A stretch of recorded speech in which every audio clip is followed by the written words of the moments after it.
एक समय की बात है। बहुत समय पहले हिरण्यकश्यप नाम का राजा हुआ करता था। राजा हिरण्यकश्यप बहुत दुष्ट, पापी और दूसरों पर अन्याय करने वाले था।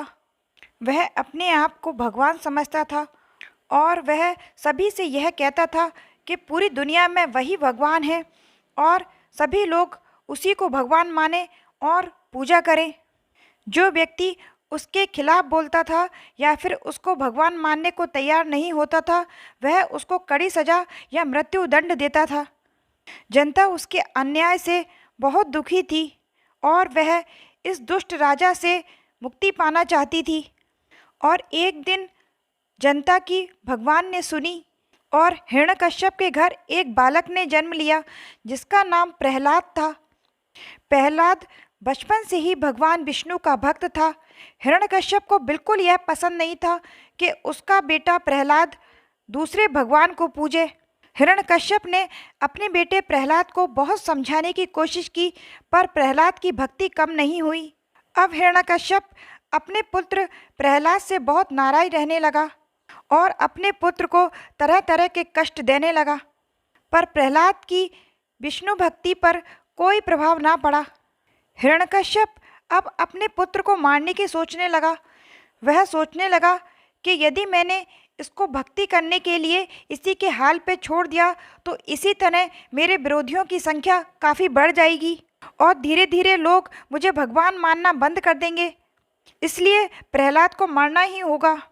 हिरण्यकश्यप ने पुत्र प्रहलाद को मारने के लिए कई उपाय किए, पर किसी न किसी तरीके से भगवान विष्णु ने अपने भक्त प्रहलाद को बचा लिया।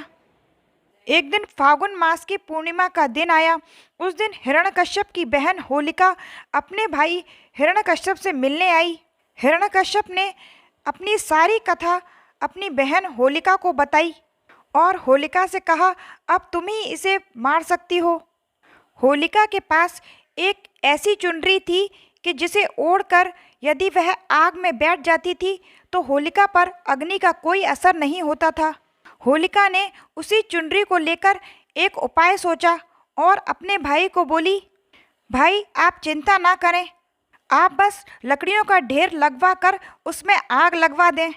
जैसे होलिका ने कहा वैसे ही हिरण्यकश्यप ने लकड़ियों के ढेर लगवा दिया और उसमें आग लगा दी। होलिका प्रहलाद को लेकर उस अग्नि के ढेर में चुनरी ओढ़कर बैठ गई। उसे लगा कि चुनरी ओढ़कर मैं तो अग्नि से बच जाऊंगी, लेकिन प्रहलाद जल जाएगा। पर भगवान को कुछ और ही मंजूर था। वह अपने भक्त के संग नाइंसाफ़ी कैसे होने देते।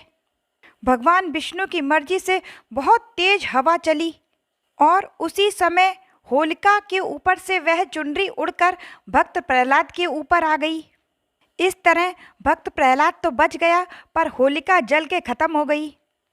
तभी से इस सच्चाई की जीत से और भक्त प्रहलाद की स्मृति में तथा असुर प्रवृत्ति के नाश होने हेतु इस पर्व को मनाया जाता है और होलिका दहन किया जाता है, जिससे हमेशा बुराई का दहन होता रहे।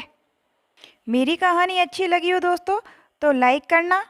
मिलते हैं मेरी अगली कहानी के साथ। जय श्री राम।